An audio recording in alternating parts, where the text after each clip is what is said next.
होतं, मी कुठेही गेले ना भारतात किंवा विदेशात परदेशात, तर तिथून मी असे वेगळे वेगळे दगड आणते, शिंपले आणते.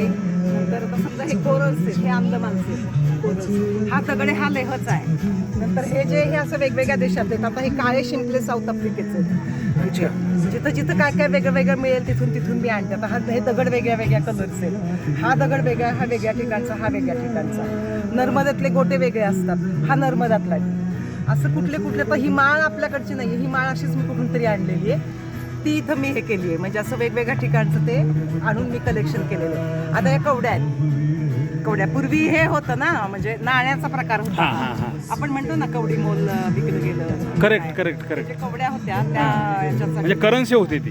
करन्सी होती ती. करेक्ट. आता हे जे बुटांसारखं केलं हे पण कोरल आहे.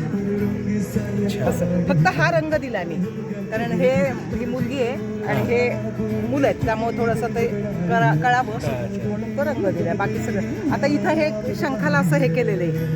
हे बघा असं किड्याने आहे का, ते किडे होते तेव्हा, तर मी हे त्याच्या सकट आणलं. म्हणजे हे पण थोडंसं जरा गंमत म्हणून. जवळजवळ म्हणजे मी इतके दगड आणलेत ना, जिथं जाईन तिथून दगड जाईन तिथून दगड. आणि सोवेनियर पण होतं ना वेगवेगळ्या ठिकाणचं असल्यामुळं. असे सगळे ते आता खूप आहेत आणि आता वेळ पण असतो, त्याच्यामुळे थोडंसं आपलं म्हटलं तर करूया काहीतरी वेगळं.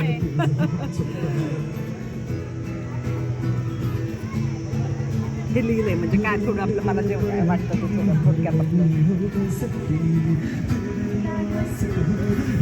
छान.